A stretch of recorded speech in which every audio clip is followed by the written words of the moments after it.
నమస్తే, welcome to ANCT news. ఇంకా వార్తల్లోని వివరాలు చూద్దాం.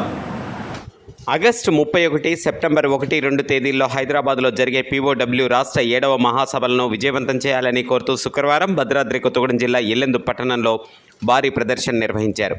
ఈ సందర్భంగా పీఓడబ్ల్యూ రాష్ట్ర నాయకులు ఏనుగుల జానకి, జిల్లా అధ్యక్ష కార్యదర్శులు కల్తీ కోటమ్మ, కల్తీ సుభద్ర మాట్లాడుతూ ఆగస్టు 31వ తేదీన హైదరాబాద్ నగరంలో విఎస్టీ సెంటర్ నుండి ఇందిరా పార్క్ వరకు వేలాది మంది మహిళలతో భారీ ప్రదర్శన నిర్వహించి ఇందిరా పార్క్ వద్ద బహిరంగ సభ జరుగుతుందని తెలిపారు. సెప్టెంబర్ 1, 2 తేదీలలో జరిగే ప్రతినిధుల మహాసభలో గత కార్యక్రమాలు సమీక్షించుకొని భవిష్యత్ కర్తవ్యాలను రూపొందించడం జరుగుతుందని పేర్కొన్నారు.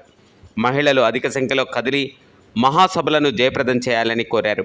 కార్యక్రమంలో అరుణోదయ జిల్లా ప్రధాన కార్యదర్శి ఎనుగంటి చిరంజీవి, చిన్నారి, కళాకారులు పాల్గొన్నారు.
పెద్ద ర్యాలీ బహిరంగ సభ ఉంది.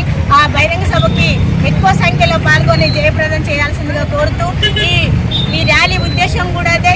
ఇందాక చిన్నపిల్లల నృత్యాలు కూడా చూశారు. కదిలిరా ఓ మహిళ, ఆకాశంలో సగం మనం, తారల్లో సగం మనం, ప్రపంచంలో సగం మనం, ప్రతి మనిషిలో సగం.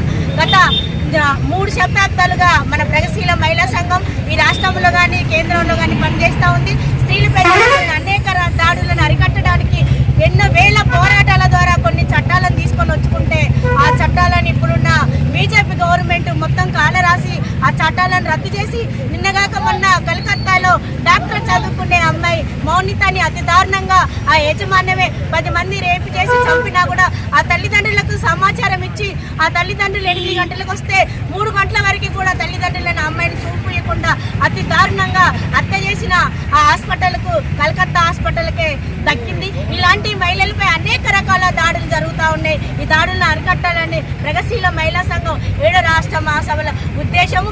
దేశంలో కానీ రాష్ట్రంలో కానీ తీసుకొస్తున్న 2 తెలంగాణ కానీ ఆంధ్ర కానీ మన బీజేపీ గవర్నమెంట్ కానీ ఈ చట్టాలను రద్దు చేసే విధంగా మా మహిళా సంఘం ఎప్పటికీ పోరాడుతూనే ఉంటుంది, ముందు భాగంలో ఉంటుంది. దీన్ని ఎక్కువ సంఖ్యలో పాల్గొని విజయవంతం చేయాలని, భవిష్యత్తు కార్యక్రమాలు భవిష్యత్తులో జరగబోయే ఈ చట్టాలను పటిష్టంగా బలపరచడం కోసం, అమలు చేయడం కోసం కూడా మా ప్రగతిశీల మహిళా సంఘం నిర్ణయం చేయడం జరిగింది. ఈ కార్యక్రమాలని ముందుకు తీసుకుపోవాల్సిందిగా కోరుతున్నాను. వార్తలు ఇంతటితో సమాప్తం. తిరిగి ప్రసారమయ్యే ఏఎన్సిటీ న్యూస్లో మళ్ళీ కలుసుకుందాం. అంతవరకు సెలవు. నమస్కారం.